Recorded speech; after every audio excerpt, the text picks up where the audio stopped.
इसी तौर पर हम देख सकते हैं कि यहाँ पर अपने देश के अंदर जब मणिपुर में जनता जल रही है, जनता औरतों को नेकेड परेड किया जा रहा है, उसके वीडियो सर्कुलेट हो रहे हैं, तो हमारे देश की सरकार जनता के साथ खड़े होने के बजाय इंटरनेट बैन कर दे रही है। इनफैक्ट पोस्ट करना भी उस पर बैन। डरे हुए इतने हैं कि उन्होंने मणिपुर में उस वायलेंस से रिलेटेड अगर आप कोई सोशल मीडिया पोस्ट भी डालना चाहते हैं, उस पर भी इंटरनेट का बैन लगा दिया है अभी हाल ही के दिनों में। हम साफ तौर पर देख रहे हैं कि जब अपने देश में ही शोषण के ऊपर हमारे नेता शांत हैं और उसमें सम्मिलित हैं पूरी तौर पर, तो साफ तौर पर जब विश्व के किसी कोने में इस तरीके का टसल चल रहा है, इस तरह का वॉर चल रहा है, तो वो मेहनतकश जनता के संघर्ष के साथ कैसे खड़े दिखाई पड़ जाएंगे।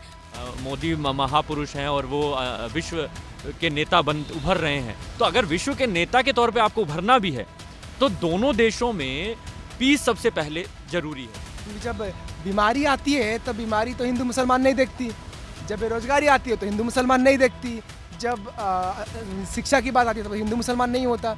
ये जो कह रहे हैं कि हमारे बीच में भाईचारा नहीं है, ये जो भ्रम फैलाया जा रहा है, ये सत्ता में बैठे उन नेताओं के द्वारा फैलाया जा रहा है जो लगातार चाहते हैं कि जनता बटी रहे, जनता लड़ती रहे। नमस्कार, मैं राजू कुमार झा और अभी जहाँ पर हैं हम, ये फैकल्टी ऑफ आर्ट्स का कॉलेज है दिल्ली यूनिवर्सिटी का, लेकिन यहाँ पे कुछ लोग हैं, छात्र हैं, जो फ़िलिस्तीन और इजराइल में जो युद्ध हो रहा है उस दोनों के बीच में शांति व्यवस्था कायम हो, इस बात को लेकर धरने पे बैठे हैं कि दोनों में भाईचारा उत्पन्न हो। तो हम इनसे बात करते हैं और जानने की कोशिश करते हैं कि आखिर क्या है इनका जो धरने पे बैठे हैं, प्रोटेस्ट कर रहे हैं, तो ये सरकार से भी चाहते हैं या लोगों से भी क्या बातचीत हो रही है।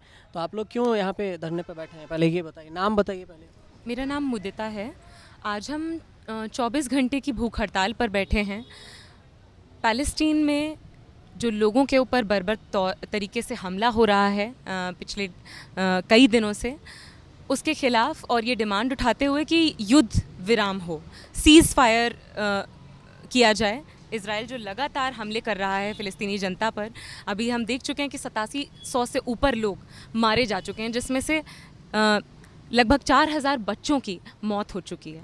बहुत ही नृशंस तरीके से बर्बरता से ये अटैक्स कंटिन्यू किए जा रहे हैं, बावजूद इसके कि एक रेजोल्यूशन यूएन में पास हो चुका है जिसमें अधिकांश देश सीज़ फायर के लिए वोट कर चुके हैं। उसके बावजूद अपना ग्राउंड ऑफेंसिव और ज़्यादा तेज़ करते हुए इजराइल ये अटैक्स और ये बॉम्बिंग्स, गाज़ा के जो मासूम लोग हैं उन पर लगातार बमबारी और ये अटैक्स जारी रख रहा है। हम आज जब इस मुद्दे की बात कर रहे हैं तो बहुत सारी चीज़ें हमें समझने की ज़रूरत है कि ये जो कॉन्फ्लिक्ट, जिसको इजराइल और पैलेस्टीन कॉन्फ्लिक्ट बताया जा रहा है, केवल दो देशों के बीच की कोई आपसी लड़ाई या झगड़ा नहीं है। यहाँ पर साफ तौर पर कई दशकों से जो न्यू इम्पीरियलिस्ट फोर्सेस हैं, जैसे कि यूनाइटेड स्टेट्स, वो इजराइल को अपना मिलिट्री बेस बनाकर काफ़ी लंबे समय से पैलेस्टीन की जनता को अपने ही ज़मीन से, अपने ही इलाकों से पलायन करने के लिए एक बहुत ही छोटी सी इलाके में, गाज़ा पट्टी में रहने के लिए, एक ऑलमोस्ट खुली जेल में रहने के लिए कई दशकों से मजबूर करते आ रहे हैं। आज जिसको एक आतंकी हमला बताया जा रहा है इजराइल पर हमास द्वारा, वो पैलेस्टीन की जो कई दशकों से दबी हुई शोषित जनता है, उसकी हताशा से उपजे हुए, आक्रोश से उपजे हुए एक कदम के तौर पर देखा जाना चाहिए, जिसमें इजराइल रिटेलिएशन के नाम पर, पुनर्वार के नाम पर आए दिन हज़ारों सैकड़ों लोगों को, अस्पतालों को बॉम्ब कर रहा है।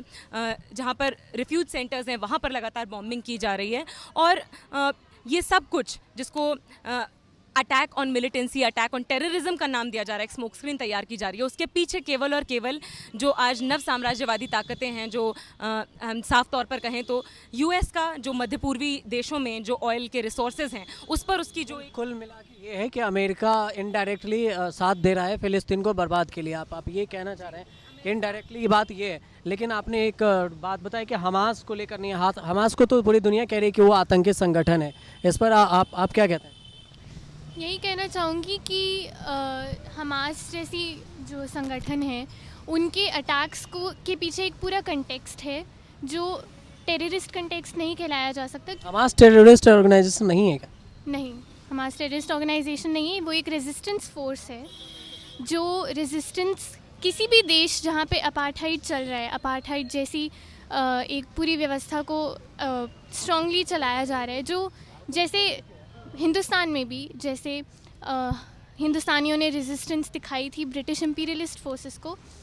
भारत सरकार भी तो शांति के लिए तो बोल ही रही है, वो बात तो कर ही रही है। पहले उनका इज़राइल के साथ ही सपोर्ट था एंड पैलेस्टीन उन्होंने यूएन में फिर भी पैलेस्टीन के लिए सीज़ फायर के लिए एब्सटेन किया वोट के लिए। तो वो एक बहुत सीधा सीधा एक उनका स्टांस दिखा रहा है जो वो पूरे दुनिया के सामने एक अपना एक पॉलिटिकली करेक्ट स्टांस देना चाहते हैं, पर उनका असली साथ कुल मिलाकर ये है कि बीजेपी के जब सरकार थी, अटल जी की सरकार, तो उन्होंने समर्थन किया था फ़िलिस्तीन का, और उसके बाद अभी जब मोदी की सरकार है तो वो फ़िलिस्तीन को सपोर्ट कर भी रहे हैं, लेकिन इनडायरेक्टली इजराइल के भी समर्थन में है। वो ये कह रहे हैं कि हमास एक आतंकी संगठन है और दुनिया कह रही है। भारत ने ऐसा कभी नहीं कहा है कि हमास एक आतंकी संगठन है, और ना ही ऐसा कोई ऑन रिकॉर्ड भारत का पोजीशन है। हमास को रिकॉग्नाइज नहीं करता है भारत एक आतंकी संगठन के तौर पे।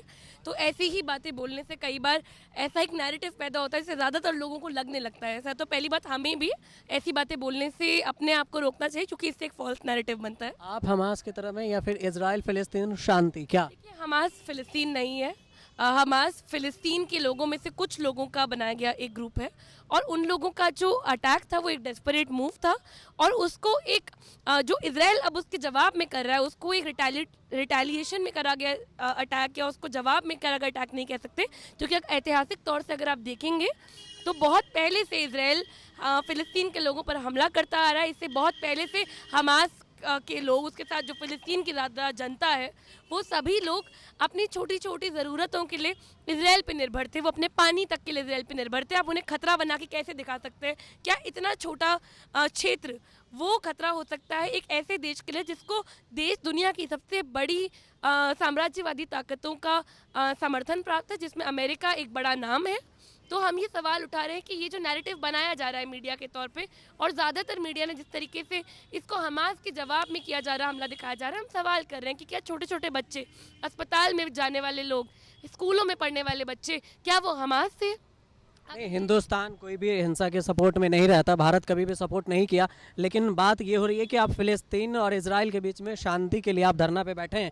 तो हम ये जान लेते हैं कि आखिर ये जो शांति का मेन मुद्दा है, आप क्या चाहते हैं भारत सरकार से या फिर आप फ़िलिस्तीन से? आपको धरना पे बैठ के यहाँ से क्या वहाँ मैसेज जाने के लिए ये काफ़ी होगा?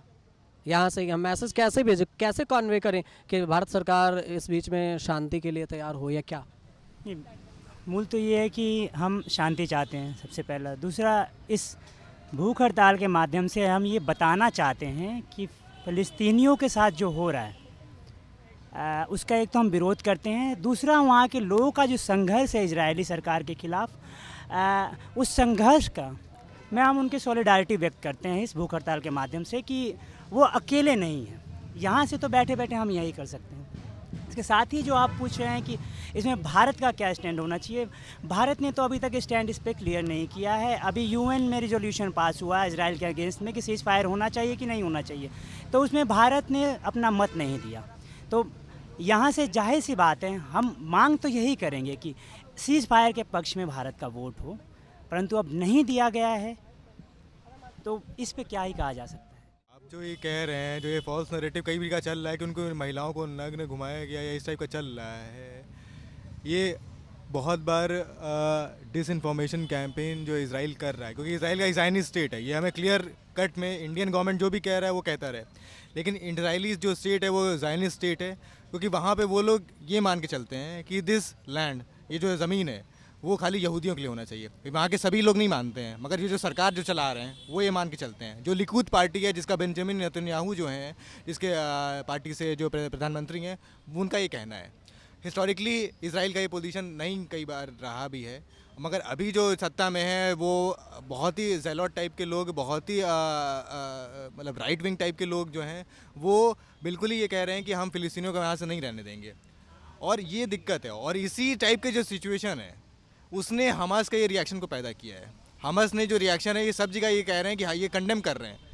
इवन अरब कंट्रीज़ ने भी कंडेम किया है इसको, मगर उन्होंने ये कहा है कि भाई ये रिटेलिएशन, ये एक रिएक्शन है, क्योंकि आपने हिस्टोरिकली इसलिए ज़मीन तैयार की, आप इसका पॉलिटिकल सोल्यूशन चाहते ही नहीं है। और अल्टीमेटली अभी भी हमें पता चल रहा है, हम इसलिए बैठे हुए हैं क्योंकि इंटरनेशनल कम्युनिटी का एक दायित्व ये है कि हम वहाँ पे एक पीस और शांति चाहते हैं, और पॉलिटिकल सॉल्यूशन इस चीज़ का निकले। भाई इतना 75 साल का एक कॉन्फ्लिक्ट है, तो कब आप ख़त्म करेंगे ये कॉन्फ्लिक्ट?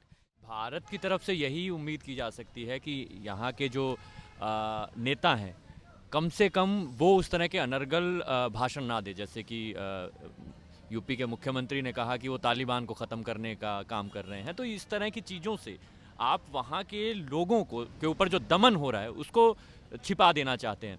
दूसरी चीज़ कि भारत की सरकार अगर भारतीय मीडिया या भारतीय तंत्र ये मानता है कि मोदी महापुरुष हैं और वो विश्व के नेता उभर रहे हैं, तो अगर विश्व के नेता के तौर पे आपको उभरना भी है तो दोनों देशों में पीस सबसे पहले ज़रूरी है, क्योंकि वही समाधान है। तो पीस होने के बाद बातचीत की टेबल पर आएँ और वहाँ पर शांति हो, और जो भी ट्रीटी हुई, संधियाँ हुई जो पीछे, उन पर जो चीज़ें संधियों में बातें मानी गई, शर्तें रखी गई, उन पर इजराइल भी उनको माने और फ़िलिस्तीन भी माने।